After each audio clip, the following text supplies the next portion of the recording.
Le sujet de bac est composé de 2 parties. Une qui évalue les compétences de lecture, l'autre qui évalue les compétences d'écriture. Chacune des parties est sur 10 points. Elles sont liées entre elles puisque le sujet d'écriture est en lien avec les documents à étudier. Le sujet est composé d'un corpus.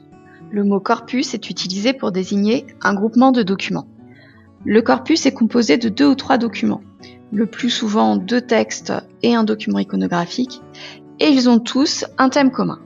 Les compétences de lecture sont évaluées autour de 3 ou 4 questions, rarement 5. Chaque question porte sur un document. Attention à ne pas vous tromper de document. Et une question porte sur l'ensemble des documents.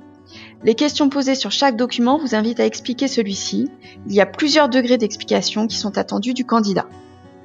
Des questions de type repérage et reformulation comme celle-ci. Quel jeu découvre Frédéric au casino? Quelle tactique met-elle en place pour gagner? Il vous faut identifier la réponse dans le texte et réécrire avec vos propres mots. Des questions de type repérage et interprétation. Cette question vous demande de repérer différents éléments dans le texte pour les comparer et montrer un changement. La réponse doit donc être développée et il vous faut justifier vos propos en citant le texte. Toujours dans les questions de type repérage et interprétation, certaines questions vous demandent d'identifier des procédés d'écriture pour démontrer une affirmation qui vous est donnée. Dans l'exemple suivant, il est posé comme vrai que Frédéric exprime le souhait de gagner.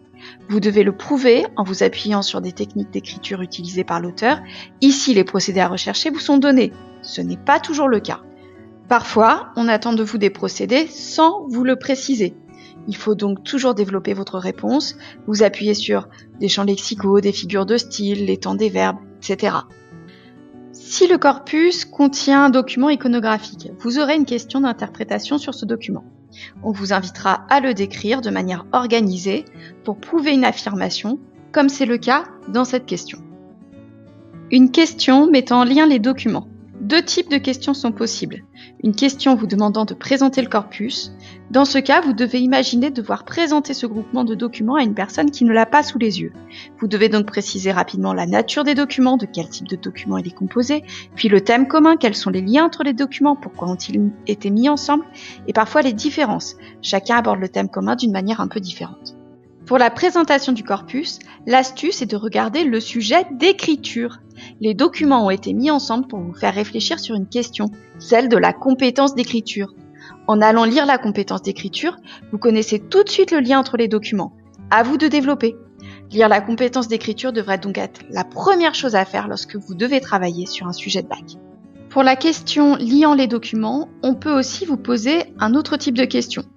On peut vous demander de comparer des éléments dans les différents documents pour montrer leurs points communs, comme dans cet exemple. Il vous faut alors trouver les points communs et bien utiliser les éléments identifiés dans tous les documents pour prouver vos propos.